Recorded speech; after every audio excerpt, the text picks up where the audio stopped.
Baniriza ku channel yange nate leero tugenda kubeera nga nsharinga nammwe batyo twa celebrating Eid yaffe. Yeah, it was a very nice time with family and friends. We had a lot nembeera nga nayize bingi, so it was such a very nice moment. Nengamba let me take a few videos, a few clips here and there to share with you guys. After all byonna byabadde byakufumba, so here nga tubeera nga twa preparinze ebintu ebyenjawulo from okufumba amatooke gaffe aga bulijjo, pilau as usual. Kyenafunyemu ekyenjawulo nabadde siryangako ku sekoko, nasobodde okubeera nga ngiryako ngipreparingako also in a different way. Salads ennungi nazo nayize engeri gye bazikolamu, so yeah, nkusaba subscribing, liking and leave a comment below.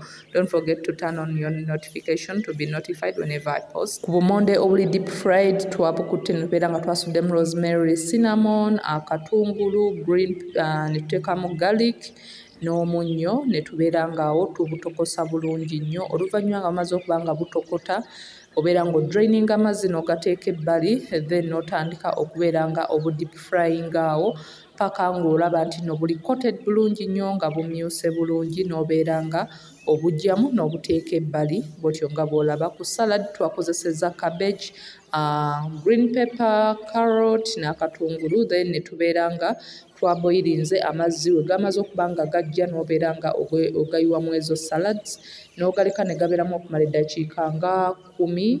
Kino twagala zibeere nga cabbages zino ne ingredients endala vegetables zetwakozesezza zibeera nga eziri just a little bit undercooked. Jjukira zibeera steamed, so gano amazzi gaziyambako okuba nga zisiteaminze. Oluvannyuma wano tugadraininga ne tugagyamu ne tugateeka ebbali ne tubeera nga tugatamu vinegar oyo okutta buwuka, but also leetamu ne that tangy taste. Oba tokozesezza vinegar osobola okubeera ng'okozesa lemon juice. Then ne tubeera nga twakozesezza ka olive oil oba kabuto koyinza okubeera ng'ofumbyeko like n'obeera ng'okahiitinzeeko kaawo. Oluvannyuma muno ne tubeera nga twagaseemu n'omunnyo, then n'obeera nga omikisinga bulungi nnyo. Salads zino zifaananako ezitera okubeera nga zisaavingibwa era mu restaurants ez'enjawulo mu kibuga zenzize nga ntera okubeera nga ntestingako nga bulungi bazisaavingidde ku chips and pilau, oluusi nga bazisaavingidde ku katogo, breakfast ya katogo. So ze zino salads engeri gye twazipreparinze. Nabadde sizimanyi, nange nafunye omukisa okubeera nga nziyiga ku Eid, so new recipe yabadde awo endala gye nasobodde okubeera nga nange njiga. Mbadde manyi salads ez'enjawulo, but nga zino salads simanyi bwe bazipreparinga, but zabadde so nice. Ziri simple bw'otyo nga bw'olaba omuntu yenna osobola okubeera muzipreparinga ewaka era ne mubeera nga muzenjoyinga. Then twasazeewo ne tubeera nga kuno tuzidecoratinga bwe batyo okuziwa presentation ennungi nga tuteekako tomato slices nga saladi zaffe nazo ziri done, ziri ready. Then ku matooke already twabadde twamaze okubeera nga twagawaase, then ne tusaanika. Maama wange ng'awo ali mu kubeera nga aggyamu ayagala ekinyeebwa okubeera nga akisibiddeko, so awo yabadde bali mu kubeera nga banyiga mmere, like you can see nga already ebinyeebwa twali twabisibiddeko wali eri mu box because ayagala ekyo kisibireko ebiseera ebisinga. So nakyo kyabadde so yummy. We yabadde akifumba yataddemu akatungulu n'ennyaanya because yabeera nga eva yagalya mu nnyaanya. At times nze nsobola okubeera nga nteekamuko ka garlic, but oba tokyagala oli waddembe okubeera nga opreparinga gwe mu ngeri gye wandikyagaddemu.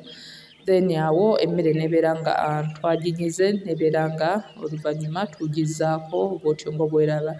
Tebiba byangu okubeera ng'onyiga because oba onyiga nga bw'okoona ku ntamu esaaniiko bwe likwokya.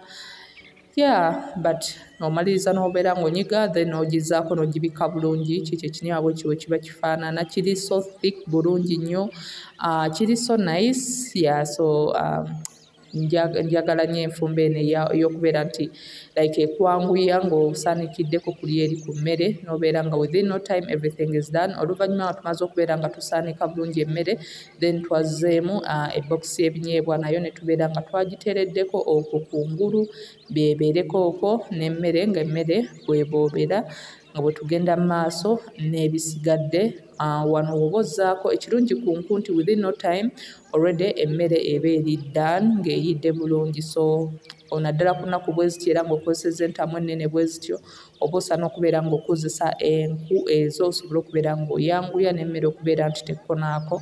Then wano ekirala kye nayizeeko ng'okalirira ennyama okubeera ng'okozesa ebyo by'oba oggyemu mu butungulu n'obeera ng'obigattako kuli eri ku bikuta n'obeera ng'obikozesa mu kubeera nga okalirira ennyama nti nabyo biyamba okubeera nga biteekamu akawoowo nabadde sikimanyi n'ekirala kyonna kiyize.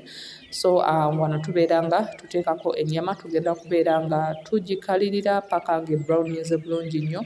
Kino kigiyamba okubeera nga efuna akawoowo akalungi ako smell ennungi n'otuuka okubeera nga ogifumba oba ogipreparinga nga yonna erina aroma ennungi ennyo n'okubeera nti nno ejja mangu nakyo I think ekyo nakyo kibeera nga kigiyambako n'okubeera nga oba osse obuwuka obw'enjawulo obuyinza okubeera nga bubeera ku nnyama oba n'endwadde ez'enjawulo ennyama ze zitera okubeera nga ziba nazo oluvannyuma awo twazisazeesazeemu ebifiififi bw'otyo nga bw'olaba okusinziira ku bantu ne ku nva we zabadde zenkana. Then ebisigadde ku nnyama twagifumbye mu nfumbo eya bulijjo okuteeka mu mazzi, teeka mu butungulu, teekamu kino tugireka n'etokota. So tetwagisiise, twayiyeemuko kabuto katono just okwewala okubeera nti amasavu ago gakwata nnyo nga ogitadde wali eri ku ssowaani. Then ne tubeera nga twapreparinze turkey. Maama wange yabadde ayinawaawo kisekoko kye abadde akirunda but n'agamba atujja kubeera nga tukirya ku yidi ffenna nga weetuli. So yabadde yakitutulekedde ne tubeera nga twagisaze nabadde sigifumbangako ate nga sijjukira giryako. So wano ne tubeera nga bamaze okubeera nga bagisala bulungi nnyo bwetyo nga bw'ogiraba nnene ne tubeera nga twagisazeemu parts ez'enjawulo. Then ne tubeera nga nayo twagenze maaso okubeera nga tugikalirira nga bw'okalirira enkoko nga bw'okalirira ennyama. Then oluvannyuma ne tubeera nga tuginaazaako bulungi nnyo okubeera ng'oggyako ebicaafu awo biyinza okubeera nga bigendeddemu wali eri ng'okalirira evvu, ettaka. Then nagyozeza emirundi ebiri then ne mbeera nga nagitaddemu amazzi enfumba gye nasazeewo okubeera nga ngifumbamu. So natandise nga nsooka nteekamu amazzi nga bw'otyo bw'olaba then ne ngaleka ne gaba nga gatokota. We gamaze okubeera nga gatokota nga gatandise okubeera nga gatokota awo gaba gaagala kutandika kuba nga like reducinga in size. Then ne mbeera nga ngattamu coriander ng'alimu katungulu cumu nabyadde ebyo nga nabisekudde bulungi nnyo mu kanu nengattamu n'omunnyo ne ngireka n'etokota. Then leeta ng'amazzi gakalidde ddala mbeera nga nteekamu kabuto katono n'ebirungo ebisigadde nnyaanya, butungulu, green pepper, n'oteekamu ekinzaali ekyo ki turmeric, n'obeera nga ogattamu awo ka paprika. Then obeera nga otabula ogikalanga awo. Then mu kumalirizaawo tugenda kubeera nga like tuteekamu amazzi nga ate awo gagibisse era ogireke eddemu etokote paka nga eri ready. Wano nga buli kimu kyonna kiri ready, tuli busy tuli mu kubeera nga tusaavinga kyamisana, tuli mu saavinga bantu idi nga bw'otyo bw'olaba twabadde bangi over like 30 people. We enjoyed, twagihavinze ne baganda bange bonna baabaddewo, mikwano gyaffe ab'enjawulo ababadde basazeewo okubeera nga bajje bagirye naffe nabo baabaddewo. So twahavinze a very nice time. It was so wonderful. Sobola okubeera nga osharingako mu comment section gwe yidiyo yagenze etya, what did you prepare. Twapreparinze mu ngeri yaffe eya bulijjo. Twabadde n'akaseera akalungi ennyo, abantu baawoomeddwa, buli kimu kyonna kyabadde bulungi. So tetwasobodde kubeera nga tusala ku yidi okwo kwennyini ne tugamba tujja kusala the following day. After all twali tulina already enva ng'okusala kugenda kutwala time, w'osalira otandika okubeera nga ate ennyama ogisalaasalamu ate ogikalirire na buli kimu. So ne tusalawo nti tujja kusala the following day. Yeyo yidi yaffe engeri gye yagenzeemu. Osobola okubeera ng'osharinga nange awo mu comment section gwe batya yidiyo we yagenze, batya what did you prepare, what was so exciting about the day, and Eid Mubarak to all of you out there. Until next time, please don't forget to subscribe, like and share. Let me know what you think about my recipes in the comment section. Bye.